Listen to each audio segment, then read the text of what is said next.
The CIA is now harnessing AI to reshape diplomacy, from understanding world leaders to navigating surveillance.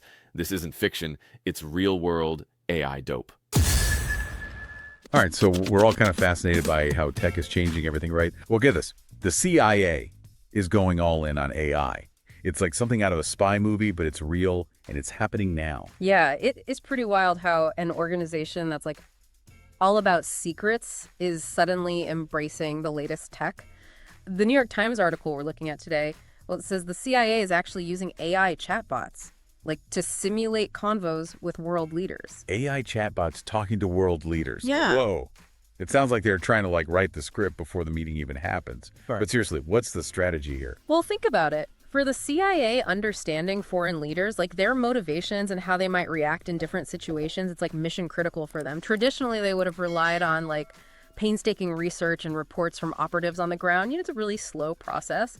But AI chatbots offer a potential shortcut. They can run tons of different scenarios, test out different approaches, and essentially get a rapid and in-depth look at how a leader might react under pressure. So instead of waiting for intel to come in, they can use AI to game out all the different situations. Okay, I can see the advantage there. But how accurate are these chatbots really? I mean, are we talking like a crystal ball here? Well, it's not about predicting the future with 100% certainty. It's about getting a strategic edge, Imagine a chatbot simulating a negotiation with a foreign leader. Let's say it's about a nuclear arms treaty. By running through countless scenarios, the CIA can anticipate that leaders redlines their leverage points, basically come to the table way better prepared. Right. Makes sense. Hey, want our free AI dope top AI tools that we use? Chat below.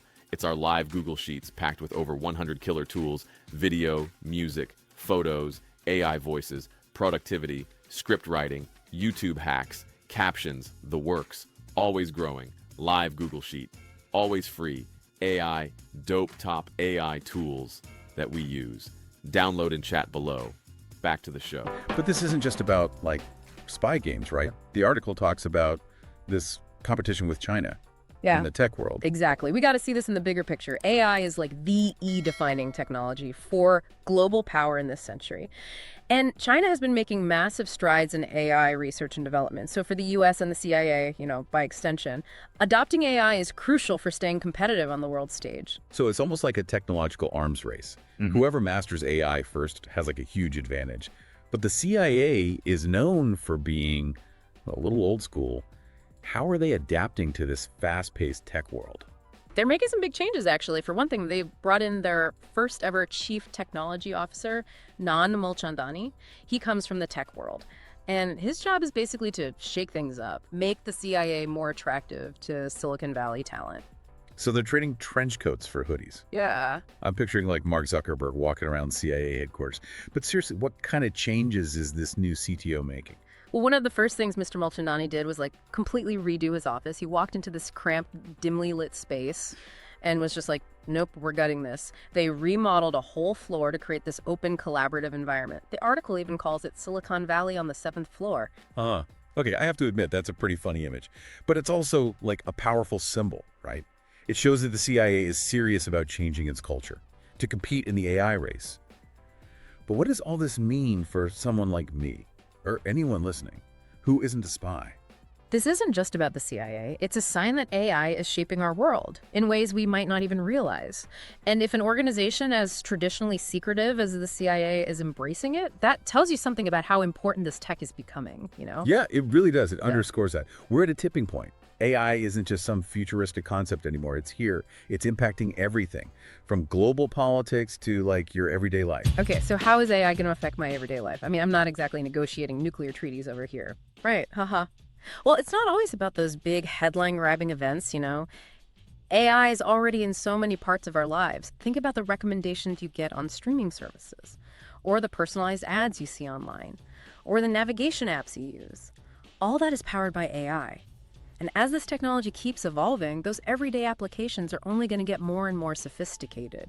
So AI is working behind the scenes, making things more efficient, more personalized. But what about the bigger picture? The article mentioned AI and national security. How's that all playing out? Well, if you think about it, intelligence gathering has always been about data and AI. Well, AI is amazing at analyzing huge amounts of data to identify patterns, make predictions, and ultimately, informed decision-making. So instead of having analysts sifting through mountains of reports, they can use AI to connect the dots and find those hidden insights that might have been missed. Exactly. And it's not just about analyzing data that's already been collected. AI is changing how that data is gathered in the first place, too. The article mentions the CIA using AI-powered tools to help their operatives navigate cities in countries where surveillance is everywhere. Wow, so they're using AI to, like, outsmart the surveillance systems. That's straight out of a spy thriller. But if the CIA is using AI for those kinds of operations, you have to wonder who else is using it and what they're using. That's the question, isn't it? AI is a tool, and like any tool, it can be used for good or for bad. It's really important to have these conversations about the ethical implications of AI, to make sure it's developed and used responsibly. So the CIA is using AI to understand world leaders, to gather intel, to protect their operatives. It's a lot to take in. But for the average person, what's the takeaway? Should we be worried about AI taking over the world? I don't think it's about being worried or not. It's about being informed, understanding the potential and the limitations of this tech. AI is powerful, but it's not a magic bullet.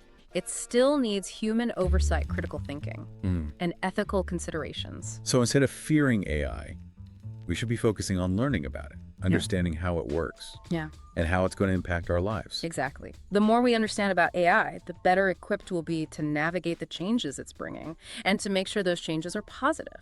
Okay, so let's get practical. What can someone listening to this actually do to prepare for this AI-powered future? Well, the first step is to just stay informed. Keep learning about AI, its capabilities, and its applications. There are so many resources out there, articles, videos, podcast courses. Find what you're interested in and dive in. So it's not just about reading about AI, it's about really like engaging with it. But how can the average person do that? I mean, we're not all coding AI chatbots in our basements. Right, haha. You definitely don't need to be a programmer to start engaging with AI. Think about the problems you face. You know, in your own life, in your work, your community. Are there tasks that could be automated? Are there like patterns you've noticed that an AI could help you analyze? Yeah, that's a good point. Instead of thinking of AI as this big, scary unknown, we can start thinking about it as a tool to solve real problems. But what about those ethical things we talked about earlier? How do we make sure AI is used for good? That's where things get really interesting. We can't just leave the development and use of AI to tech companies and governments. We need to be part of the conversation, to voice our concerns, to advocate for ethical frameworks and regulations. So it's not just about learning about AI, it's about shaping its future. It's about making sure this technology reflects our values and serves humanity. Exactly. The CIA might be using AI to navigate geopolitics, but the rest of us can use it to navigate our own lives, our careers, our communities. And by engaging with AI thoughtfully and ethically, we can help ensure it's a force for progress, not a source of fear. I think this conversation has really changed how I see AI. It's not just some sci-fi concept anymore. It's something real that we all need to be thinking about. And as the CIA's example shows, even the most old-school institutions are having to adapt. Yeah, it's a reminder that none of us can just sit back and watch. The world's changing fast. And AI is a driving force. The question is, are we going to be passive bystanders? Or are we going to actively shape this future that's unfolding? Tech is working with the CIA to be sure. But click this next video to find out how those same tech firms might not want to rush into business with the Pentagon anytime soon.